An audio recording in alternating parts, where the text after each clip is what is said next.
Muy buenas, bienvenidos a esta primera jornada del programa formativo, del plan formativo anual. Eh, yo creo que el tema con el que empezamos hoy es un tema de máxima prioridad. Es un tema que debería además formar parte de nuestras carreras de psicología, de las facultades, básicamente porque es dar importancia a que el que cuida, pues, digamos, pues, esté en condiciones óptimas para hacer su labor de forma eficaz.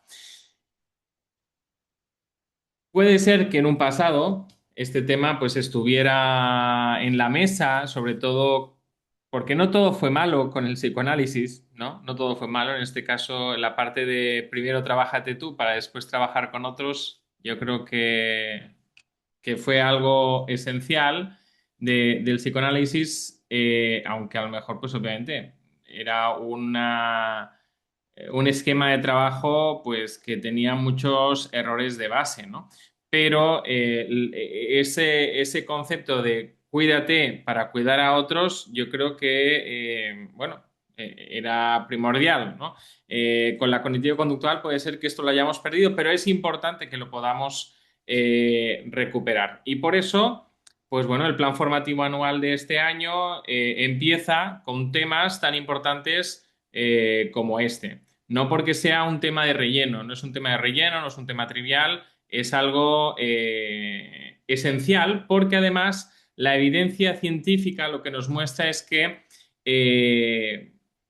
el autocuidado, ¿vale? Actúa como factor protector frente al estrés. Estrés que además es inherente, es propio de nuestra profesión. Pero digamos que el estrés no debe ser nuestro copiloto al volante, ¿no? Justamente porque al final empieza siendo copiloto y al final se hace con el mando, ¿eh? de nuestras vidas. Está presente en muchas profesiones, sobre todo en las de la salud y entre ellas pues la nuestra, ¿no? Básicamente porque, bueno, es una profesión que supone una carga extra. O sea, hay una labor, pero además cargas con la carga de otro, ¿no? Que eso es realmente, de alguna forma, lo que estamos haciendo. Entonces, si no sabemos autocuidarnos, eso tiene un impacto directo en nuestra salud física, en nuestra salud mental. Se produce una situación de estrés crónico, una situación de agotamiento. Muchas veces eso tiene un impacto en las emociones, estamos más irritables, nos cuesta más regularnos emocionalmente, todo cuesta más, estamos fatigados, todo cuesta más, pues porque, como veremos, finalmente, cuando no hay ese autocuidado, quedan afectadas funciones básicas de nuestro funcionamiento, la atención, la memoria de trabajo, la capacidad para tomar decisiones. Entonces, bueno, lo que debemos entender es que el autocuidado es una responsabilidad del profesional.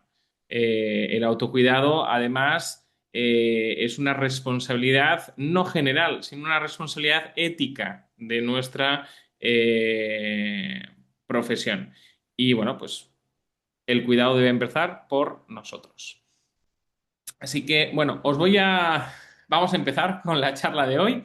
Eh, Después, al final, tendremos un tiempo, pues, para preguntas y respuestas, para debatir un poco, pero no quiero que nos vayamos con las ideas a medias, porque hoy viene un poco denso. Ya sé que las horas que hay ahora y después de una jornada de trabajo, pues puede ser a lo mejor una carga extra, pero sería importante que pudiéramos tomar notas y que pudiéramos comprender la magnitud de lo que significa el autocuidado, ¿no? Porque la evidencia científica con respecto al autocuidado va mucho más allá de los simples consejillos que a veces se pueden ver, se pueden dar en Reels, en TikToks y en cosas de estas, incluso los dan compañeros de profesión. lo que es la evidencia científica va mucho más allá. Ya veremos, es algo que nos va a impactar, ¿vale? Bueno, yo creo que los que estáis presentes hoy ya me conocéis. Si no, pues os invito a que podáis buscar información en mi página web o en mis redes sociales y ahí nos terminamos de conocer. Y quiero empezar con una reflexión muy básica. ¿Quién cuida al que cuida? O sea, no podemos aplicar en cuanto a nuestra área de trabajo, no sé si conocéis ese dicho de en la casa del herrero, cuchara de palo, ¿no? O sea, no podemos aplicar ese elemento en nuestra área. Es importante que si para nosotros es importante el cuidado, nos hemos especializado en eso de cuidar a las personas, pues que el cuidado empiece por uno. Y obviamente el cuidado empieza por uno, pero hasta cierto punto, como veremos. O sea, necesitamos un acompañamiento. Igual que nosotros le decimos a nuestros pacientes, o yo al menos se lo digo, que es importante ir al psicólogo de vez en cuando y hacer higiene mental, limpiar la casa, tenerla ordenada, ¿no? Es como el que va al dentista, ¿no? Y justamente para que no salgan caries, va y se practica una higiene dental, una limpieza bucal, pues igual los psicólogos necesitamos esa puesta en orden, esa puesta a punto, ¿no? de nuestra maquinaria. ¿Por qué? Pues porque nosotros también vamos cargando con nuestras cargas, con nuestras dificultades, con cosas que nos van pasando en el día a día, que no esperábamos, etcétera. Aparte de eso, estamos cargando con la carga de otras personas. Bueno, pues importante, ¿quién cuida al que cuida? Y eso, pues, nos lo tendríamos que aplicar mucho todos. ¿Por qué? Porque además las profesiones de la salud son especialmente vulnerables al estrés y al burnout, al agotamiento laboral y, digamos, a una pérdida de vocación, ¿no? Entonces, hay muchos psicólogos que se quedan en la cuneta durante el camino y que dicen, no, y esto no es para mí. No es a lo mejor que no sea para ti, es que no has prestado atención, ¿no? a la necesidad de cuidarte, ¿no? Y llega un punto donde la carga pues es insostenible, ¿no? Entonces, si nos vamos con esa idea después de esta charla de que es importante el autocuidado, yo ya me doy por bien servido, pero lo que vamos a ver es qué áreas hay que cuidar y cómo hay que cuidar cada área, ¿eh? Entonces, eh, algunos datos, como os decía, del 52 al 67% de los profesionales de la salud mental reportan burnout en el último año. Eso es uno de cada dos de cada tres. Bueno, por ahí andamos. Es muchísimo, por eso os decía, es un área de máxima vulnerabilidad. Cuando hablamos de síndrome de burnout, hablamos de agotamiento emocional, desgaste emocional vinculado al lugar de trabajo, obviamente. Hablamos de una sensación de baja realización personal e incluso en ciertos momentos una despersonalización, una aversión profunda hacia lo que uno es en ese momento, lo que uno está haciendo y lo que uno representa de alguna forma, ¿no? O sea, por eso algunos dicen ya no puedo más y me tengo que cambiar de gremio, ¿no? Justamente es porque antes ha habido una situación muchas veces de burnout, ¿vale? Y obviamente ese cansancio no se arregla durmiendo, es un cansancio mucho más profundo, mucho más existencial, ¿vale? Y por eso tenemos que poner, que tomar medidas, ¿no? Entonces, tomar medidas, ¿por qué? Porque, como os decía, nosotros cargamos con el sufrimiento de otras personas. El trabajo clínico expone al sufrimiento. Existe un cierto trauma vicario, fruto de la empatía que desarrollamos, que desplegamos en el ámbito de la consulta, y hay una fatiga por compasión, ¿sí? Y eso produce una fatiga emocional. Debemos ser conscientes de eso. Eso aumenta el riesgo de presentar síntomas de ansiedad y depresión. A eso hay que sumarle, bueno, que no somos la profesión de la salud mejor pagada que existe, ¿no? Entonces, eso significa que nuestras agendas deben echar humo, ¿no? Para poder sustentarnos de la labor que realizamos muchas veces. Eso significa que, bueno, tenemos un horario sobrecargado. El 60% reporta agendas llenas y horarios que favorecen el desgaste. ¿Cómo podemos poner límites cuando nuestra profesión no puede a lo mejor aspirar a más? No lo sé. O a lo mejor es que no nos estamos dirigiendo al público, a un público que nos permita vivir una vida equilibrada, balanceada en términos vida personal y trabajo, ¿no?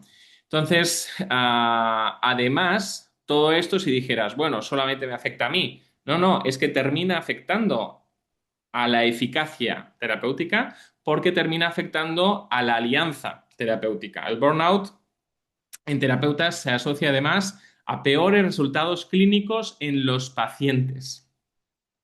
Son cosas que están constatadas científicamente. El autocuidado es un requisito, por tanto, ético. El 73% de los psicólogos informa sentir burnout a pesar de practicar un cierto autocuidado. Por tanto, el burnout no desaparece solo por cuidar por encima.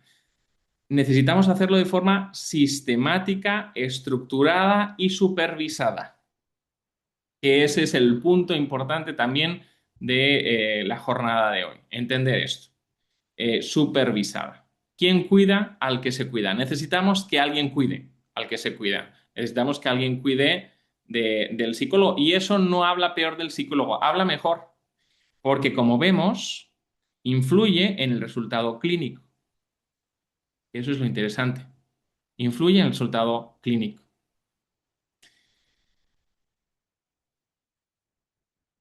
A ver si me permite ahora. Entonces, el objetivo de hoy y la idea con la que me gustaría que saliéramos el día de hoy es que comprendamos que el autocuidado es una responsabilidad ética y que entendamos qué prácticas son esenciales y qué prácticas, digamos, deben formar, formar parte de nuestra estructura de vida, ¿no? Justamente, pues para sostener nuestra profesión, para sostener la vocación de cuidado. Esa es la idea central que debe quedar clara el día de hoy. Y para que quede claro esto, necesitamos entender de qué está hecho, de qué materia está hecha, digamos, está hecho el ser humano. El ser humano es un ser biopsicosocial, esa es la idea que nos plasma Meichenbaum, pero una idea que, digamos, está limitada. ¿Cómo completamos esa idea? El ser humano es un ser biopsicosocial y espiritual. Y eso no es anticientífico. O sea, tenemos todas las investigaciones, por ejemplo, de Pargament, que nos hablan, sobre todo Pargament está orientado en la parte de la psicología y la religión, pero si nos vamos a Seligman y las fortalezas del ser humano, que Seligman se le conoce mucho por su campo de estudio antiguo, que era la depresión, su campo de estudio más moderno han sido las fortalezas del ser humano, hace mucho hincapié en la espiritualidad como parte del ser humano. Por tanto, hay mucha ciencia y mucho background detrás. Cuando hablamos de eso, estamos hablando no desde la fe, sino desde la ciencia.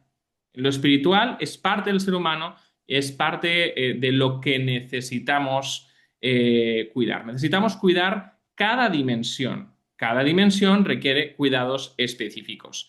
Y lo que necesitamos entender es que cuando un área se afecta, todas las demás áreas quedan afectadas en cascada. Por ejemplo, una persona que por razones X, por ejemplo, laborales, se ve privada del sueño, ¿no? Y con unos biorritmos súper alterados. Lo que vamos a ver en esta persona es que sus emociones pues se van a alterar, va a estar más desregulado, va a estar más irritable, va a presentar menor tolerancia a la frustración, mayor nivel de reactividad, menor autocontrol. Por tanto, aquí vemos una asociación entre lo biológico y lo psicológico.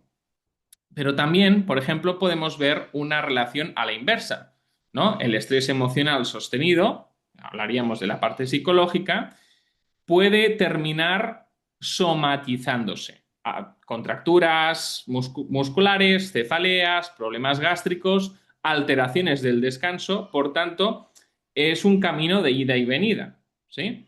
Pero no solamente es lo físico y lo psicológico. Vayámonos a lo social. Una sobrecarga en lo laboral, ¿sí?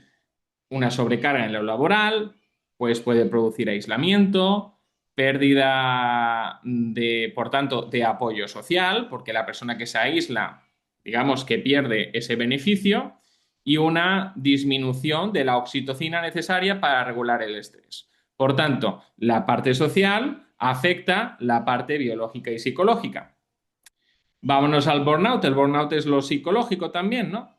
Si una persona que está en plena situación de burnout va a haber afectado el sentido de propósito, el sentido de vocación y la motivación profesional. Por tanto, aquí vemos una relación entre lo psicológico con la parte más espiritual, más trascendental del ser humano. Eh, necesitamos, para entender que el autocuidado es importante, necesitamos entender de qué está hecho el ser humano. Si no, le vamos a dar un autocuidado parcial, incompleto, inadecuado, ¿no? Entonces, necesitamos entender de qué está hecho el ser humano y necesitamos entender que el autocuidado no puede suplantarse. No hay sustitutos al autocuidado. Ni los fármacos, ni los suplementos, que ahora están todos tan de moda, que si el magnesio, parece que jamás podríamos haber vivido sin magnesio, ahora está muy de moda el magnesio, pero no solo el magnesio, podríamos hacer una lista de 10 componentes diferentes, ¿no? El KSM, el omega 3, el triptófano, la creatina, podríamos hacer una lista increíble. Nada sustituye el autocuidado. Y esto es como, por ejemplo, tenemos un coche, tenemos un auto, y lo que es el radiador, pues está fastidiado, ¿no? Y llega un mecánico y te dice, mira, pero es que si aquí te aplico una soldadura mal hecha, pues tira millas todavía, ¿no? Tira a lo mejor 2, 3 meses, quién sabe, ¿no? Si no haces viajes demasiado largos, si no tal, pues todavía tira, ¿no? Entonces, de alguna forma, esos suplementos, pues es un poco eso, ¿no? Le hacemos un apaño para que siga tirando, pero el problema de fondo sigue existiendo y la falta de cuidado integral sigue estando, porque lo que se necesita ese coche es un cambio completo del radiador, no una soldadura mal hecha, ni párate cada X kilómetros a echarle anticongelante, ¿no? No es así. Y la ilusión de que uno está bien porque puede seguir tirando, que esa es una ilusión, no deja de ser un pensamiento desadaptativo y que además pasa factura, porque lo que sucede es que sigue tirando, pero vivimos a crédito, con el cuerpo y con la salud mental. Vivimos a crédito. Eso significa que en algún momento lo vamos a pagar. Ese radiador que no hemos cambiado, porque a lo mejor, yo qué sé, no había dinero, no sé qué, tal, o porque teníamos otras prioridades y no le hemos dado la importancia que debía el radiador, ¿no? Que debía tener el radiador. En este caso, la supervisión, el cuidado psicológico, etcétera. Bueno, lo que sucede ahí es que, como no lo hemos cambiado, pues a lo mejor un día se nos calienta un poquito de más, y eso empieza a afectar otros sistemas mecánicos del coche, ¿no? Entonces, necesitamos entender que pensar que estamos bien porque podemos seguir tirando es una ilusión. Y es una ilusión que implica vivir a crédito, vivir de tarjeta de crédito sin tener dinero. De alguna forma lo hacemos constantemente en nuestra sociedad. Y la factura llega en algún momento si no entendemos las necesidades profundas de nuestro sistema, en este caso de nuestro ser, ¿no? Entendido como un ser biopsicosocial y espiritual. Y todo empieza, o debería empezar, por lo físico. Todo autocuidado debería empezar por lo físico. ¿Por qué? Porque el cuerpo, digamos, es que es la tierra donde vamos a plantar. No podemos, en un cuerpo agotado, en un cuerpo desgastado, no podemos pedirle que sea resiliente, no podemos pedirle que regule emociones, porque no, a nivel físico no da para sí, no da de sí. O sea, nuestro cerebro ya está con funciones mermadas, con una biología que ya está forzada, una maquinaria que ya está forzada, un radiador que ya está perdiendo agua, ¿no? Entonces, el cuerpo es la base biológica de todo lo demás. Si primero no cuidamos el cuerpo, no podemos cuidar nada más. Y cuando el cuerpo se desregula, pues la mente y la emoción, ¿no? Le siguen. Entonces, todo lo demás se va a edificar sobre esa base física. Y alguno diría, sobre todo, pues psicólogos con una profunda fe dirían, ay no, pues es que lo importante es la fe, ¿no? O lo importante es lo mental, porque si yo cuido de mis pensamientos, es que no hay forma de cuidar los pensamientos si la mente está desgastada. Todo lo demás se edifica sobre eso. Y necesitamos entender esto. ¿Eh?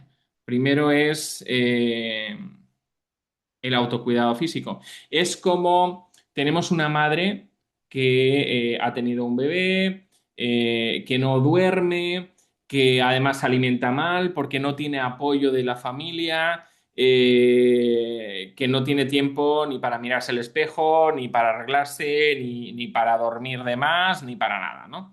Y entonces llega el entorno familiar y, no, pero es que necesitas cuidarte. Pero, o no, es que no pienses así, es que no, pues a lo mejor yo qué sé, tiene una depresión postparto, ¿no? Además, pues por la falta, ¿no? de red de apoyo en el entorno. Es que vamos a ir al psicólogo. Es que esta mujer va a seguir igual si no es posible que cuide del terreno de lo físico. Le estamos pidiendo a la maquinaria que dé como resultado unas cosas que es imposible, ¿no? Si lo básico no está solventado. Entonces, cuando hablamos de lo físico, ¿de qué hablamos? O sea, vivimos en un entorno donde lo físico ha pasado a segundo plano, ¿no? Y sacrificamos nuestro cuerpo de muchas formas y entendemos que ese sacrificio está asociado al éxito, lo cual es terrible, porque no hay éxito sin la maquinaria. Sin nuestro cuerpo no hay éxito profesional que valga ni nada de nada. Entonces, ¿qué se nos está presentando? ¿Qué realidad se nos está presentando? Tenemos una realidad en la cual vivimos vidas sedentarias, muchísimas horas sentados, incluso en el trabajo, después llegamos a casa, estamos cansados, cognitivamente nos seguimos sentando, ¿no? Lo que a lo mejor no hemos podido hacer de día lo hacemos de noche, a lo mejor yo que sé, estudiar, preparar, clases, lo que sea. Por tanto, muchas veces hay una privación del sueño. Hay una sobreestimulación digital, si además trabajamos con pantallas o nos ponemos la televisión para, digamos, desconectar un rato, esa sobreestimulación tiene un efecto en el cerebro. A eso hay que sumarle pues la exposición a tóxicos ambientales, que cada vez son más, desde los plásticos, que son, no solo desregulan el sistema endocrino, sino todo lo demás, ¿no? Contaminación ambiental, metales pesados, que están presentes en muchas cosas más de las que pensamos. Los fármacos también son un tóxico que estamos metiendo en el cuerpo, que sí, nos permite seguir tirando millas, pero cuidado, porque si estamos tomando fármacos porque detrás no hay cuidado, el fármaco no está ayudando, solamente, digamos, es la morfina que se le da al guerrero para que siga luchando, pero el cuerpo está lesionado y se va a seguir lesionando más, ¿no? Entonces, y obviamente la alimentación. La alimentación es otro de los malos hábitos de vida que tenemos. ¿Cuál es el resultado de todos estos malos hábitos de vida? Pues podríamos ver resultados a nivel global en nuestro cuerpo, pero a nivel cerebral lo que vemos son, y se está constatando a nivel científico, una neuroinflamación de baja intensidad. Estamos llevando nuestro cuerpo al límite. El estrés produce inflamación, ¿vale? Entonces, además, como es constante, es crónico, ¿qué sucede? Que nuestro cuerpo no es capaz de limpiarse de esos tóxicos, no es capaz de repararse de esa inflamación.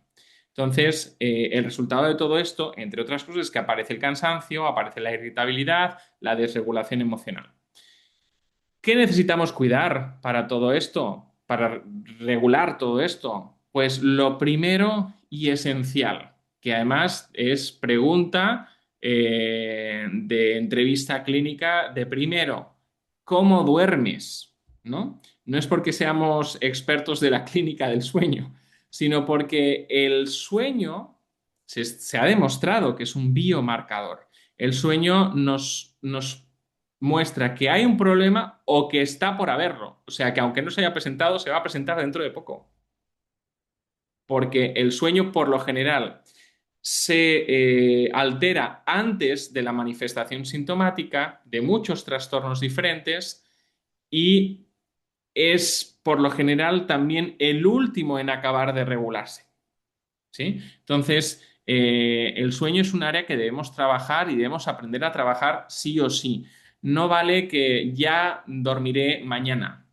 No es así, porque los efectos de esa falta de sueño son acumulativos. ¿Sí? Por tanto, no podré dormir mañana lo que no duerma hoy.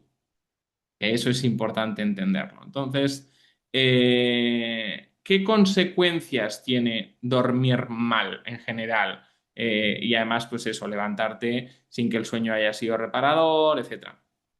Mayor riesgo de depresión, más irritabilidad y errores cognitivos, que en cierto tipo de labores, cuidado, porque eh, puede tener repercusiones importantes y menor capacidad empática, que es la base de cualquier alianza terapéutica. Por tanto, es crítico en la práctica clínica y si no dormimos suficiente, cuidado, porque lo que estamos afectando es a nuestro propio trabajo.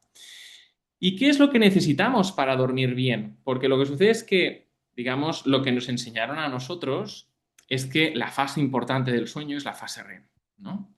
Pero ¿es importante? Sí, pero no la más importante para lo que nos toca hoy, el tema de hoy sobre el autocuidado.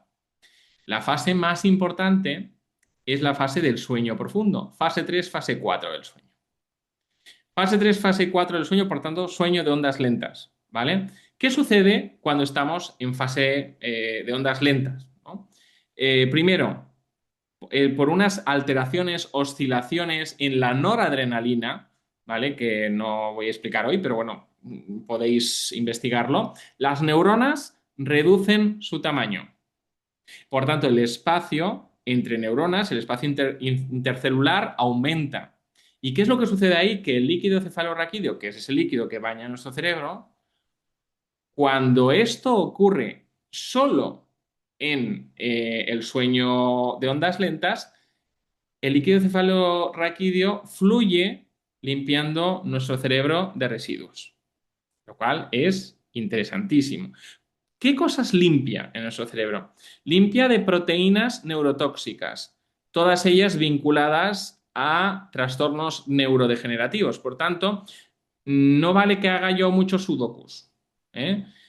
O cositas así, ¿no? Tareas cognitivas para prevenir trastornos neurodegenerativos. Los trastornos neurodegenerativos, en primer lugar, se previenen durmiendo bien.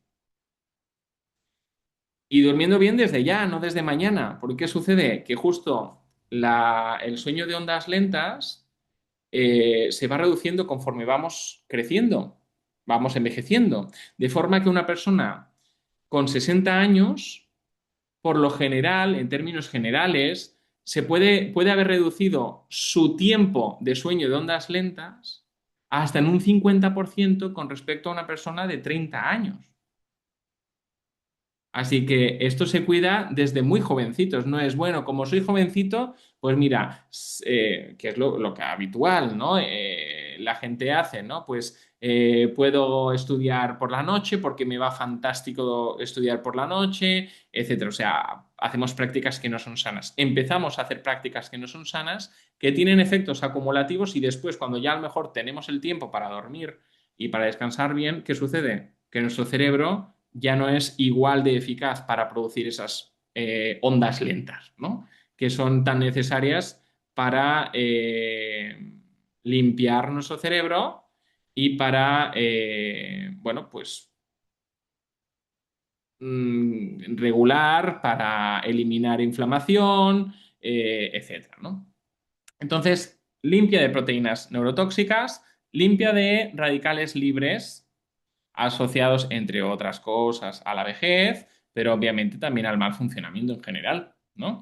Limpia de sustancias proinflamatorias, de tóxicos, limpia también del exceso de neurotransmisores. Durante todo el día hemos creado muchísima actividad eléctrica en nuestro cerebro. La actividad eléctrica es una actividad química, ¿vale? Y pues, digamos que se produce gran cantidad de trabajo en ese sentido durante la noche en el sueño de ondas lentas, se reequilibra, se recalibra bioquímicamente nuestro cerebro. Así que es necesario para después poder ser más eficientes al día siguiente. Cuando el sueño no hace su trabajo, como digo, los efectos se acumulan y aumenta la vulnerabilidad tanto cognitiva como emocional. Así que lo primero que necesitamos trabajar es el sueño. El sueño va a limpiar nuestro cerebro. El sueño va a reducir eh, la neuroinflamación de baja intensidad y además el sueño nos va a permitir pues, funcionar no solamente a nivel cognitivo, sino también a nivel emocional al día siguiente, ser eficientes en nuestra labor. El segundo elemento que es necesario trabajar es la alimentación. ¿Por qué? Porque nuestros intestinos son nuestro segundo cerebro, ¿no? Primero trabajamos nuestro primer cerebro, segundo trabajamos nuestro segundo cerebro, ¿eh? Ese eje intestino-cerebro, que es un eje que además funciona de forma bidireccional.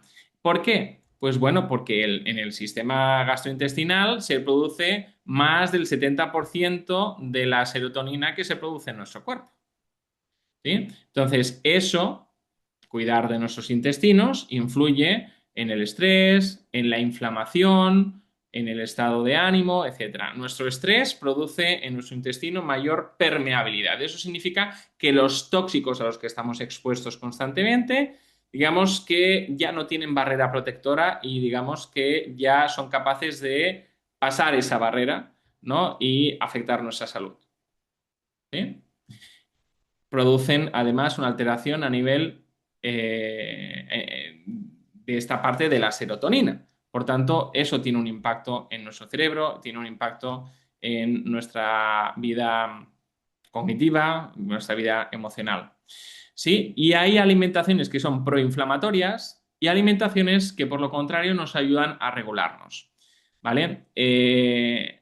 Las alimentaciones que son más proinflamatorias, que ahora veremos cuáles son, obviamente están asociadas a mayor ansiedad, fatiga mental, bajo estado de ánimo. Las alimentaciones que son más regulatorias, por decirlo de alguna forma, pues nos ayudan a afrontar mejor el estrés, a mantener una mejor claridad cognitiva y una mejor estabilidad emocional. ¿Qué es lo que debemos reducir? Que no hace falta a lo mejor eliminar, pero sí reducir. En primer lugar, yo diría que más que reducir, en este caso sí es eliminar completamente, son los ultraprocesados. Los ultraprocesados es muy fácil identificarlos porque son esos productos que cuando miramos la lista de ingredientes es más larga que los 10 mandamientos, ¿no? Y cuando tú haces un producto, no haces un pan, por ejemplo, en tu casa, pues no usas más de 10 ingredientes, ni mucho menos, y a lo mejor ni siquiera usas 5, usas menos, ¿no? Entonces, ¿qué sucede con los ultraprocesados? Son esos que además incluyen códigos E-164 o lo que sea, ¿no? Entonces, todos estos ultraprocesados lo que han perdido son micronutrientes, componentes, compuestos protectores, ¿no? Han perdido fibra, etcétera, no aportan nada en nuestra nutrición y lo que hacen es afectar a nuestra microbiota, ¿vale? De la cual depende, pues, todo ese eje cerebro-intestino, ¿no?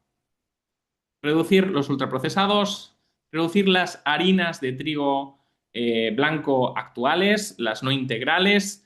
¿Por qué? Pues bueno, porque la cantidad de gluten que tienen es increíble, ¿no? Mucho más que el trigo pues hace 20 o 30 años, ¿eh? Así que eso tiene una larga explicación. Si queréis después en turno de preguntas entramos un poquito más en eso, pero la cuestión es que, y lo que nos tiene que quedar claro, es que estas harinas de trigo blanco actuales, ¿vale? Aumentan la permeabilidad intestinal. Por tanto, los tóxicos tienen campo libre para entrar, y para producir esa inflamación, porque lo que hacen es activar nuestro sistema de defensa. Detectan esos tóxicos y se empieza a producir inflamación. Después tenemos el azúcar. Azúcar a los niveles que tenemos a día de hoy, que son unos niveles que sabemos que no son sanos, producen picos glucémicos y los picos glucémicos también afectan a la permeabilidad intestinal. Tenemos la sal, ¿vale? La sal se asocia a inflamación sistémica cuando se consume también en ciertos niveles X, ¿no? Que sobre todo cuando interactúa con alto consumo de azúcar, digamos que la sal pues todavía viene a incrementar muchísimo más ese efecto. Tenemos las grasas proinflamatorias, que lo que está investigado es que incrementan las citoquinas, por tanto incrementan la inflamación, afecta a toda esa inflamación que hemos dicho, afecta además a la plasticidad neuronal, produciendo fatiga mental y bajo estado de ánimo. Y también tenemos los lácteos, que, bueno, en exceso, la cuestión no es, ay, no puedo tomarme yo un café con leche. No es eso. Por eso hablamos de reducción, no hablamos de eliminar. Pero personas que consumen altas cantidades de lácteos, también dependiendo de cómo se trabaje el lácteo, etcétera, no es algo sencillo decirlo así, pero digamos que lo expresamos en términos generales, ¿vale? Eh, También potencia la inflamación intestinal justamente por la caseína y la lactosa, ¿vale? Y por tanto tiene un impacto en ese eje intestino-cerebro. ¿Qué es lo que hace o qué es lo que produce esa inflamación? Esa permeabilidad intestinal permite el acceso de tóxicos a nuestro cuerpo porque perdemos esa barrera protectora del intestino, eso activa nuestro sistema inmune, aumentan las citoquinas proinflamatorias y finalmente, porque es un eje de doble sentido, cerebro-intestino, pues bueno, se produce una peor regulación del estado de ánimo. Ya hemos dicho lo que deberíamos limitar. Ahora, ¿qué es lo que deberíamos potenciar? Pues bueno, todos esos alimentos que nos protegen ese intestino, esa microbiota. Más fibra, más probióticos, más proteínas de buena calidad, más grasas saludables, omega 3, que tiene un efecto antiinflamatorio y además es un protector neuronal. Alimentos fermentados, ejemplo, pues la kombucha, el kéfir, y bueno, una hidratación adecuada.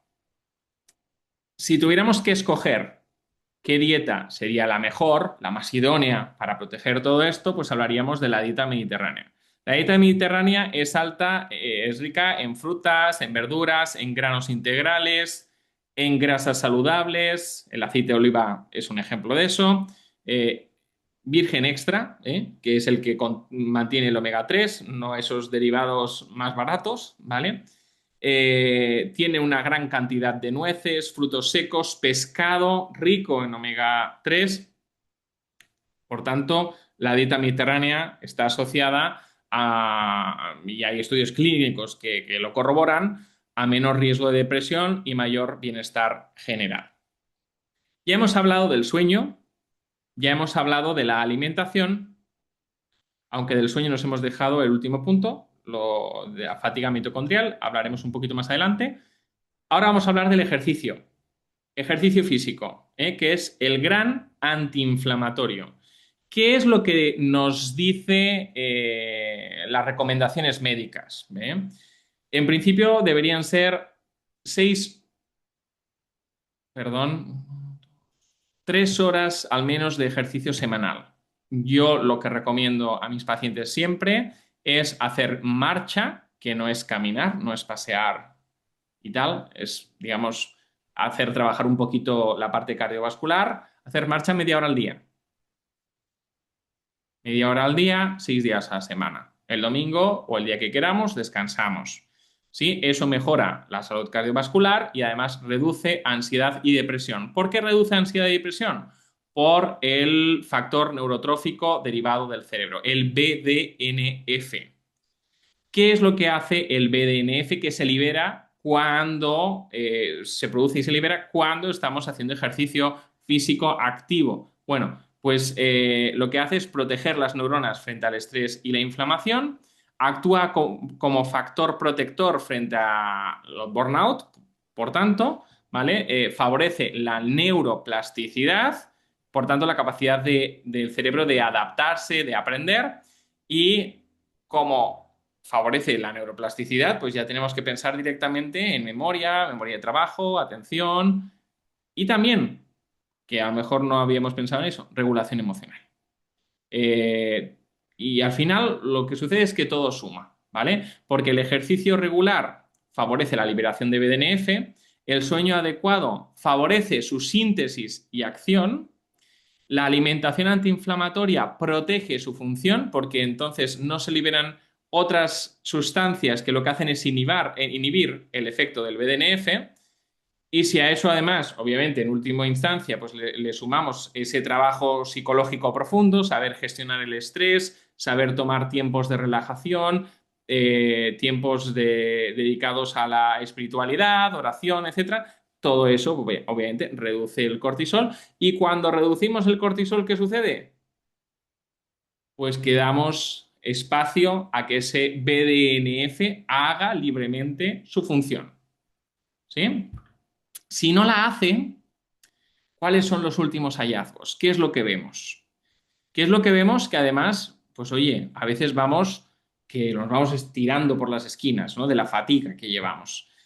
Ahí tenemos que hablar de la fatiga mitocondrial. Y para eso tenemos que viajar, nuestra mente tiene que viajar a clases de sexto de primaria, primero de secundaria, donde nos hablaron acerca de las partes de la célula. Partes de la célula que también están presentes en nuestras neuronas. Por tanto, estas mitocondrias en una célula X pueden estar relacionadas su activación, la producción de la energía. Las mitocondrias son como pequeñas centrales nucleares, por decirlo así, que tenemos en cada célula. Entonces, en una célula muscular puede estar y está relacionada, pues eso, con contraer ese músculo. En el cerebro, pues se va a asociar con regulación emocional, etcétera. ¿Qué sucede con el estrés, mal sueño, malos hábitos, flora intestinal terrible, sedentarismo, etcétera? Aumenta la fatiga mitocondrial. ¿Qué sucede con esa fatiga mitocondrial? Por eso andamos cansadísimos. Cuando estamos estresados, lo que sucede es que las mitocondrias cada vez son capaces de producir menos energía y además cada vez producen más desechos. ¿Cuáles son estos desechos? Radicales libres. Por tanto, las células y nuestras neuronas cada vez se vuelven más ineficientes para hacer su labor. Por eso ese cansancio, pues al final tiene sus efectos en la parte cognitiva, en la parte emocional, uno está más irascible porque la parte de la regulación no puede actuar con normalidad, ¿no? Entonces, estas mitocondrias son pequeñas centrales nucleares, por decirlo así, lo que producen es una sustancia que se llama ATP, que es, digamos, la moneda de cambio, es la energía, lo que producen de energía es ATP, ¿vale? Entonces, si funcionamos mal, estamos agotados, eso significa que producimos menos ATP y estamos produciendo más radicales libres y tóxicos. Eso, cuidado, sumado a que dormimos mal, ¿vale? Por tanto, producimos más tóxicos y no somos capaces de limpiarlos, porque el sueño de ondas lentas, pues está afectado. Entonces, al final es una hélice, es un ciclo ascendente en el cual, si no ponemos remedio, vemos que nuestra glía, el sistema, es el sistema linfático, que es lo que hemos explicado antes, que se produce esa limpieza cerebral a través del líquido cefalorraquídeo, no funciona bien. Vemos que las mitocondrias cada vez están más agotadas y vemos que nuestro BDNF, el poco que tengamos, cada vez es menos eficaz porque tiene un montón de elementos que le impiden hacer su función. Función que es esencial para reducir el estrés, para mejorar el estado anímico digamos también pues para mejorar esa sensación de energía.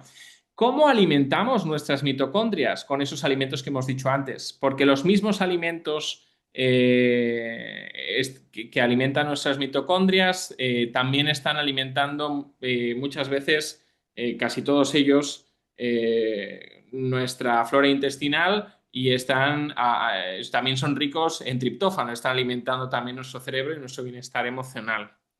¿De acuerdo? Por eso os decía que lo primero, lo físico. Una vez ya tenemos, digamos, la tierra labrada, que es lo físico, una vez ya tenemos ese trabajo realizado y por tanto no vivimos con un cuerpo en déficit, un cuerpo que está trabajando a crédito, con suplementos o con etcétera, porque no hemos hecho cambios de hábito de vida profundos, ¿vale? Y por tanto ya tenemos la tierra labrada, un cerebro que ya es capaz de regularse mejor porque el organismo no está agotado, ¿vale? Eh, ya podemos empezar a trabajar la parte psicológica. ¿Por dónde empezamos? Porque, claro, el cognitivo conductual te va a decir, no, la parte psicológica es pensamientos, emociones, conducta. Empezamos por las emociones. Las emociones es lo más importante de todo esto. Las emociones son las que van a contaminar nuestro pensamiento. Las emociones son las que nos van a hacer más reactivos en nuestra conducta. Las emociones son lo esencial cuando estamos estresados. Porque cuando estamos estresados, nuestras emociones tienen secuestrado nuestro cerebro. Nuestra amígdala, nuestro núcleo accumbens, el estriado, tienen nuestro cerebro raptado, ¿no? Y ahí yo asocio las dos cosas. Si es cierto que se ha hablado durante mucho tiempo de la, perdón, del secuestro amigdalar, ¿vale? Pero se ha hablado poco de cómo también secuestra el núcleo accumbens. Porque por un lado vivimos del estrés, por tanto con una amígdala hiperactiva y reactiva a nivel conductual. Por otro lado, ¿qué sucede? Que el ser humano vive buscando evasiones como una solución rápida, que no soluciona nada, pero bueno, que nos permite seguir tirando millas, porque lo mismo que hacemos en el terreno de lo físico, lo hacemos en el terreno de lo psicológico y lo conductual.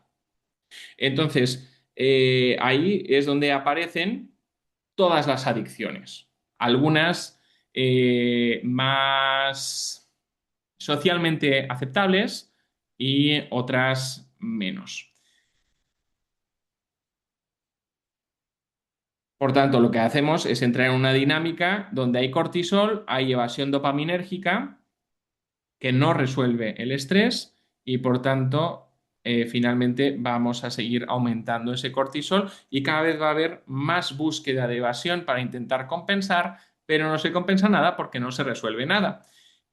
¿De qué forma, de qué formas buscamos esa evasión dopaminérgica? ¿De qué adicciones son las que están más a nuestro alcance en este 2026? Bueno, por ejemplo, ¿no? Las pantallas, la hiperestimulación a través de las pantallas. Cuando queremos desconectar, en vez de desconectar realmente y de descansar, nos sometemos a una exposición a luz azul a través de los móviles, las tablets, los televisores, que además los de última generación, pues con esos colores y esas luces vivas, pues lo que mantienen es nuestro cerebro activo, ¿sí? ¿De qué formas escapamos de nuestros problemas del estrés? Muchas veces incrementando nuestro tiempo dirigido a trabajar, el workaholismo, ¿no? La adicción al trabajo. En otras ocasiones vamos a hablar de adicciones que no son a sustancias, como por ejemplo la pornografía y el que no es a la pornografía, a lo mejor es a una sexualidad compulsiva, ¿no? Hay parejas que nos vienen a consulta y a lo mejor puede ser que es lo que esté sucediendo en su matrimonio, no lo sé. Que dicen, yo ya estoy cansado de que todas las noches, pues mi pareja quiere sexo y ya estoy cansado, o sea, ya estoy saturado de tanto sexo, ¿no? Entonces, la sexualidad compulsiva es otra forma de adicción, aunque sea dentro del marco de una pareja, eso no expone a riesgos, enfermedades de transmisión sexual y cositas así, ¿vale? Pero aún así no deja de ser un mal comportamiento. Eh, tenemos el alcohol, otras sustancias, pero el alcohol digamos que es la adicción más extendida, ¿no? Tenemos las compras y el consumo, que muchas veces actúan como reguladores emocionales, sobre todo ahora que tenemos plataformas de compra online, el Shein, el Temu, el Alibaba, el AliExpress, el, el Amazon, ¿no? Todos estos pues muchas veces actúan como reguladores emocionales, pero no dejan de ser esa búsqueda de evasión dopaminérgica para intentar compensar esa parte del estrés. Pero el estrés no desaparece porque obviamente ni hay descanso, ni hay relajación, ni estamos haciendo nada que realmente pueda reducir la hiperactivación de esa amígdala. Cuando tenemos esta amígdala ya regulada, ¿vale? Y desde la profesión sabemos cómo eso se trabaja. Entonces, lo que vamos a ver es que va a haber mejor tolerancia al estrés, mejor tolerancia a la frustración, mejor regulación emocional. Y aquí es donde repito el consejo que di al principio, ¿no? En casa del herrero, cucharas de palo, no, ¿no? O sea, que necesitamos trabajar ese estrés y atajarlo de raíz, sabiendo qué comportamientos realmente lo reducen y qué comportamientos simplemente lo que están haciendo es permitir que ese estrés sea cronificado y que, bueno, cada vez tenga un mayor impacto en nuestra salud física y mental, ¿no? Entonces, los terapeutas también necesitan higiene mental y que el psicólogo acuda al psicólogo no es opcional, es parte del autocuidado ético porque sabemos que eso tiene una repercusión en el terreno clínico. Una vez ya hemos trabajado esa parte amigdalar que nos estaba secuestrando, ¿vale? Podemos hacer trabajos más profundos en el terreno emocional. ¿A qué trabajos más profundos me refiero? La amígdala es el ahora, es el problema urgente, ¿sí? Podemos ir a cosas que ya no sean tan urgentes, pero que sean igualmente importantes. Y ahí hablaremos del apego, de los estilos de apego inadecuados, insanos y de las heridas emocionales propias. Porque sabemos que en esa parte de las transferencias, si recordamos un poquito de los 4 detalles que nos hayan hablado del psicoanálisis en la facultad, nos pueden afectar en la eficacia terapéutica, ¿no? También. Entonces, sabemos que cuando ha habido un estilo de apego insano, ha habido y puede seguirlo habiendo, ¿no? porque a lo mejor dices, bueno, ya los padres no están presentes, pero ¿y qué pasa en el terreno de la pareja? ¿Qué pasa en el terreno del matrimonio? Muchas veces hay estilos de apego que no son sanos, ¿vale? Entonces, sanar heridas, sanar estilos de apego, porque eso tiene un impacto directo en nuestra labor eh, profesional. Y además, pues porque obviamente el pasado también importa. Lo no resuelto se repite y además aumenta nuestra vulnerabilidad al estrés actual. Por tanto, predispone al burnout. ¿Qué tiene que ver el apego aquí? Tiene que ver con todo, ¿vale? Porque si no disfrutamos de un buen estilo de apego, vamos a ver que gastamos mayor energía para regularnos y además cuando realizamos la labor profesional nos desgastamos antes. Por tanto, aquí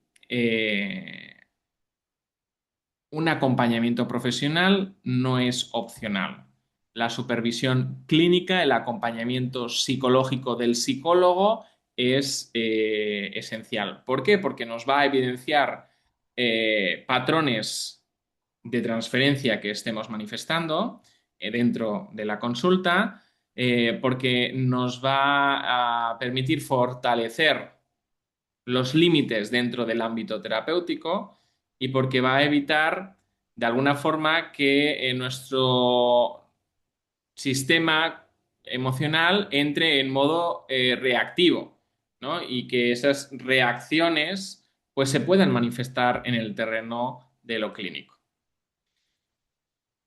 Y claro, cuando ya tenemos trabajado lo físico y lo emocional, que es lo profundamente psicológico, porque es lo que tenía secuestrado, digamos, nuestro cerebro, ¿vale? Eso vamos a ver un impacto en la parte cognitiva, un impacto en la parte conductual y, por tanto, un impacto en la parte relacional. ¿Sí? Cuando hemos trabajado en nuestro interior, eso se nota por fuera y se nota en la forma en la que nos relacionamos con otras personas. Obviamente, si hemos trabajado la forma en la que establecemos vínculos, eso va a tener un impacto directo en nuestras relaciones más allá de la consulta. ¿Sí? El área social, por tanto, se ordenará después. Primero lo biológico, después lo psicológico-emocional, por último lo social, porque si conseguimos un balance en todo lo anterior, lo social lo tendremos bien cubierto. ¿Sí? Si hemos conseguido lo anterior, vamos a ver que nuestro nivel de reactividad se va a disminuir, por tanto, vamos a gozar de mayor autocontrol emocional, vamos a aumentar la capacidad de vincularnos de forma segura, vamos a ver que nuestra capacidad de resiliencia va a estar potenciada, nos vamos a relacionar, por tanto, desde un terreno seguro, que eso es esencial, se van a fortalecer los límites sanos para no caer en evasiones de las que hablábamos antes y vamos a disminuir la necesidad de relaciones compensatorias o dependientes. ¿Sí? Que a lo mejor uno dice, bueno, pues que en el terreno de lo clínico no soy así. Pero bueno, en el terreno externo, a lo mejor con la pareja o con otras cosas, pues sí se está produciendo eso y obviamente es insano. Necesitamos estar cuidados para poder cuidar a los demás, porque muchas veces nuestro estado tiene un impacto en el ámbito de lo clínico, en nuestro ámbito profesional, pero no estamos siendo conscientes del todo. Entonces, aquí la idea clave es que cuando nos relacionamos, es importante que nos relacionemos desde la salud, no desde la carencia. Por eso es importante el trabajo anterior y por eso lo social viene en tercer término y no antes. ¿Sí? El trabajo profundo, ¿eh? No significa que no te puedes relacionar hasta que llegue esta fase. No es eso, ya me entendéis, ¿no? Entonces, aquí lo importante es poderse relacionar desde un terreno emocionalmente seguro. Cuando las relaciones se establecen desde la regulación emocional, uno está más presente, menos impulsivo y es más coherente emocionalmente en la relación. Por tanto, las relaciones también son más nutritivas de alguna forma, ¿no? Eh, ¿Cuándo podemos ver que las relaciones que establecemos se están estableciendo desde un terreno seguro? Pues en primer lugar vamos a ver relaciones que son predecibles, que son confiables, que son emocionalmente disponibles, ¿no? Esas relaciones nos van a aportar, nos van a nutrir. Van a ser relaciones recíprocas, no relaciones desequilibradas. Por tanto, ahí también no solamente nosotros vamos a cuidar de otras personas, sino que los demás también van a cuidar de nosotros en términos de toma y daca, ¿no? Eh, Van a haber límites que van a ser claros, van a ser sanos, donde no va a haber ni sobreexigencia ni invasión. Hay límites en todo tipo de relaciones.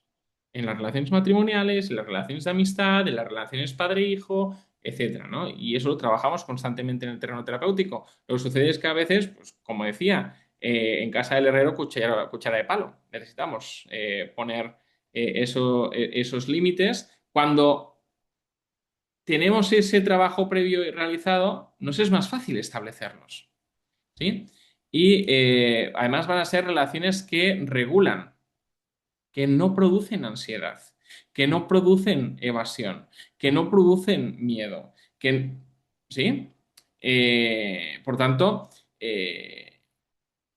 cuando hemos trabajado lo anterior, podemos establecer esta calidad de vínculos con personas a nuestro alrededor. Hay veces que nos llegan pacientes y nos dicen, es que no sé por qué, pero siempre acabo con la misma calidad de hombre. ¿Qué pasa aquí? ¿No? Siempre tropiezo con la misma piedra. Bueno, pues porque hay trabajos previos que no están realizados. ¿Sí?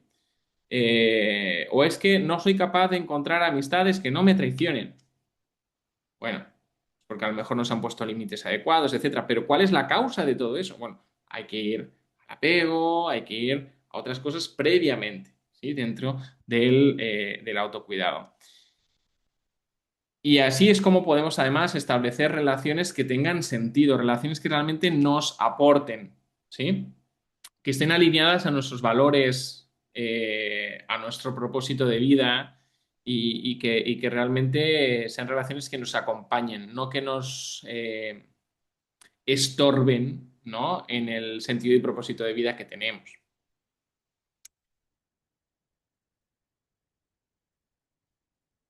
Así es como vamos a empezar a tener, digamos, una vida mucho más sana, aunque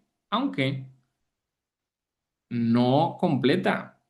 Porque cuidado, ya hemos hablado de la parte emocional, de la parte amigdalar, en las emociones, de la parte del apego y las heridas, pero no es todo. Ahí no nos quedamos a medias, ¿sí? Entonces, de forma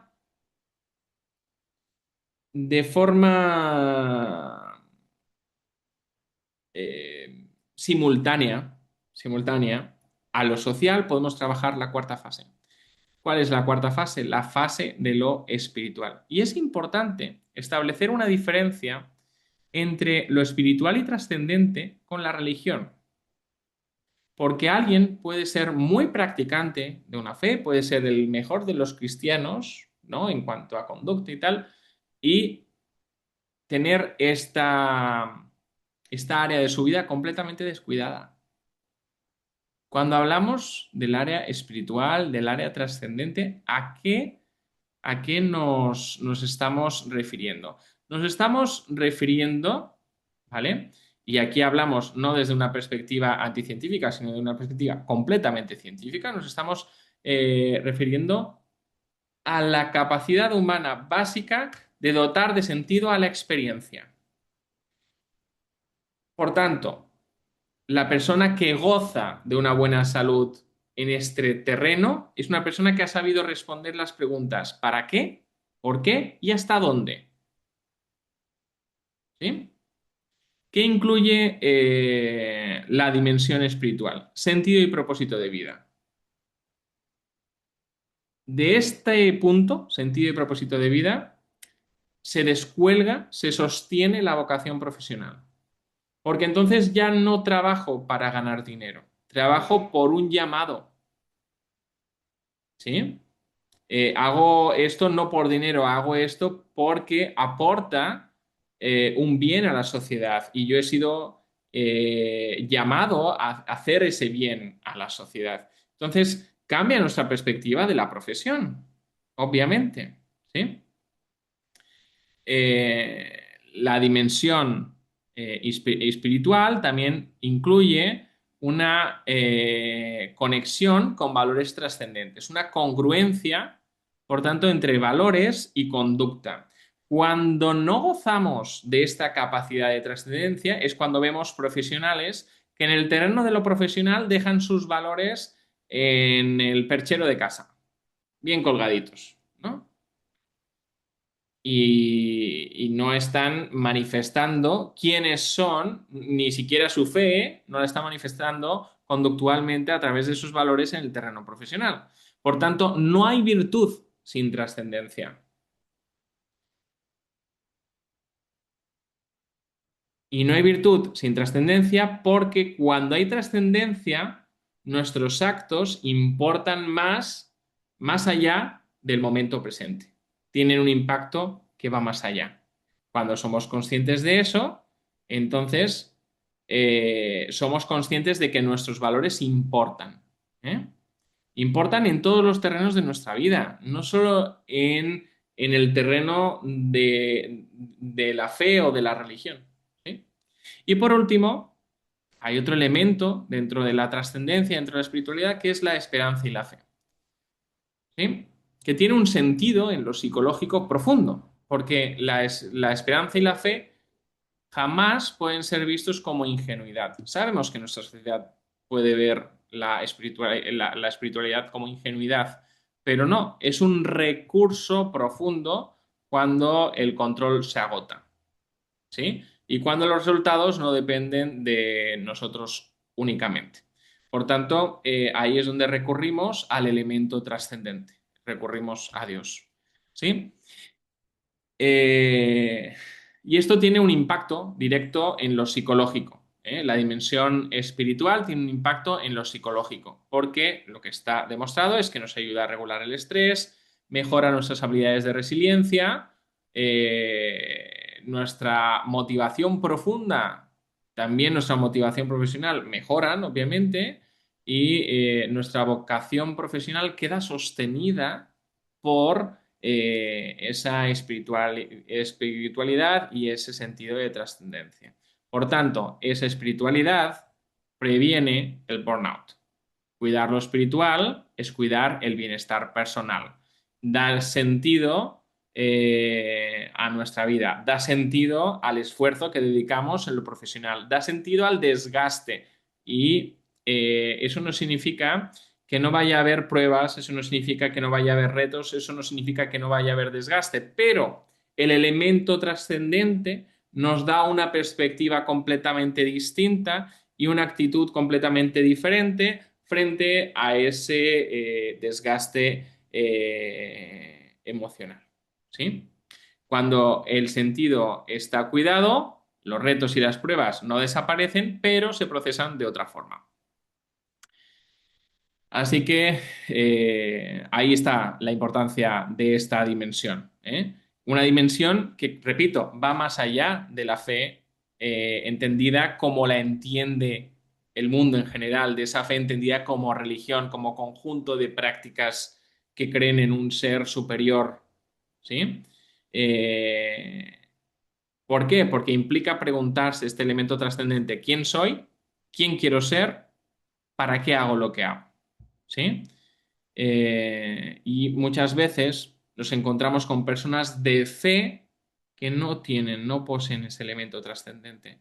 Fe y trascendencia no siempre coinciden, porque no toda persona creyente o persona de fe ha construido una vida con propósito. Es importante entender esto. ¿Sí? Y cuando falta este elemento de trascendencia, se nota, pero se nota también en lo biológico. Y ahí nos vamos a la siguiente diapositiva, porque lo vamos a ver claramente. La bioquímica de la religión versus la bioquímica de esa persona que tiene fe y una fe con trascendencia. ¿Sí? El neurotransmisor que predomina es completamente distinto. El que vive una religión predomina la dopamina. El que vive una fe con trascendencia, ahí predomina la serotonina. ¿Por qué? Bueno, porque es yo hago y recibo recompensa. No hago o hago mal y recibo castigo. Por tanto, el sistema emocional de la religión es dopamina y adrenalina y cortisol por el miedo, ¿no? Entonces, el área cerebral que está imperando ahí es la amígdala. Yo creo y vivo por miedo a el castigo eterno, etcétera, ¿sí? Por tanto, la motivación principal de la religión es el cumplimiento, evitar el castigo y conseguir esa aprobación externa. En cambio, el elemento trascendente no busca eso, el elemento trascendente busca algo mucho más profundo. Por eso ahí la serotonina, las endorfinas que dan mayor paz y sostén emocional y existencial. Ahí lo que funciona es el córtex prefrontal. La persona ha integrado esos valores, la persona quiere vivir esos valores con coherencia porque forman parte de su propósito de vida y eso da una consistencia interna que permite vivir desde la paz y no desde la ansiedad, ¿no? Entonces, y de hecho, ahí tenemos multitud de estudios que explican todo esto desde diferentes rangos dentro de lo que es la psicología de la religión. Tenemos, por ejemplo, Bandura, que se le conoce mucho por el aprendizaje vicario, pero Bandura habla claramente de formas sanas e insanas de vivir la fe. Y además, pues como vemos, la neurobioquímica nos demuestra que eso es así. ¿Cómo podemos trabajar todo esto? Porque decimos, madre mía, ¿no? ¿Cuántas cosas hemos dicho hoy, ¿no? Pero sí, la cuestión es, primero hay que empezar por algo. Sabemos que empezamos por lo físico, ¿vale? Segundo, sabemos que necesitamos que sea algo estructurado, sistemático, porque un gran porcentaje de psicólogos ponen en práctica elementos de autocuidado, pero al no ser sistemáticos, por eso hay esos altos índices, perdón, de burnout, ¿sí? Ese malestar emocional y personal tan elevados. Por eso hace falta un acompañamiento, alguien que ponga orden, alguien que ponga supervisión, alguien que acompañe, no supervisión para darnos con la botella de agua cuando hacemos las cosas mal, ¿no? Sino que acompañe, ¿sí? Y lo necesitamos hacer de forma estructurada. Hay cosas que van a ser necesario que trabajemos de forma diaria, ¿vale? Hemos dicho sueño,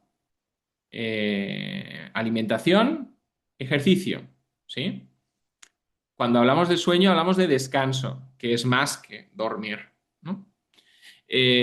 También sabemos que es importante esa parte de tomar pausa, tomar descanso, saber relajarnos, desactivar esa amígdala. Eso debería ser algo diario, ¿sí? Sabemos que además dentro del terreno de la fe tenemos la oración, que ha demostrado reducir niveles de ansiedad, ¿sí? Entonces,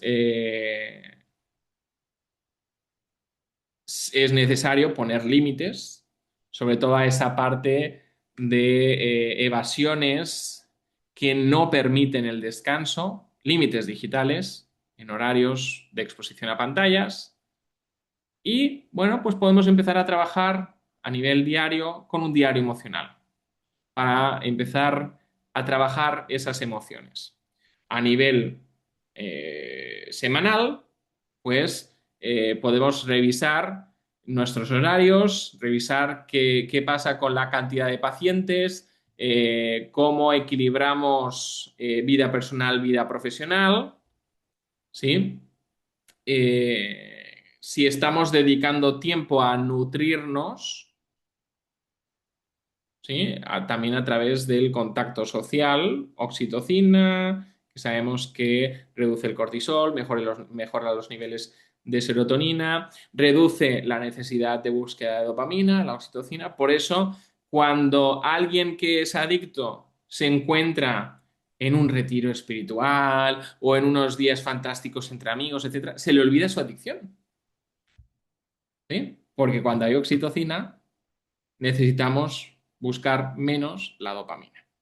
Y también esa parte de ocio. Sabemos que las actividades de disfrute son necesarias, ¿sí? Entonces, a nivel semanal debería haber algo por ahí de eso. Y después hay cuestiones que podemos trabajar a nivel mensual, ¿sí? Y ahí sí o sí es estrictamente necesario tener ese acompañamiento del que hablábamos. Revisión del sentido, por qué hago lo que hago, lo que estoy haciendo sigue alineado o no con mis valores, tener ese momento de reflexión interna, ¿sí? Tener un día al menos o un espacio de retiro, de descanso profundo y tener tiempo pues para meditar. Meditar con lectura, meditar con algún tipo de charla, etcétera, que nos inspire, ¿sí? Eh, para psicólogos clínicos, es necesario poder trabajar todo esto para que nuestra labor profesional pueda ser sostenible en el tiempo. Si no, ¿qué sucede? Como hemos dicho, hay muchos que dicen, no, ya no puedo más con esto, dejo la profesión, ¿sí? Entonces, estos pasos que os estoy mostrando han demostrado reducir el riesgo de burnout y han demostrado aumentar el bienestar emocional. Y aquí es importante recalcar, ¿eh? El cuidado del terapeuta, cuidar al terapeuta no es un lujo, sino una inversión en la calidad del cuidado terapéutico que nosotros estamos dando a nuestro entorno. Ahora trabajaremos algunos textos para que veáis la necesidad de todo esto. Simplemente, pues hasta aquí, pues yo os diría que gracias, pero ahora en el terreno de las preguntas, pues os voy a compartir algunas otras cuestiones que creo que son interesantes. ¿Eh? No os desconectéis todavía porque esto digamos, sigue. Lo único que voy a hacer va a ser parar la grabación.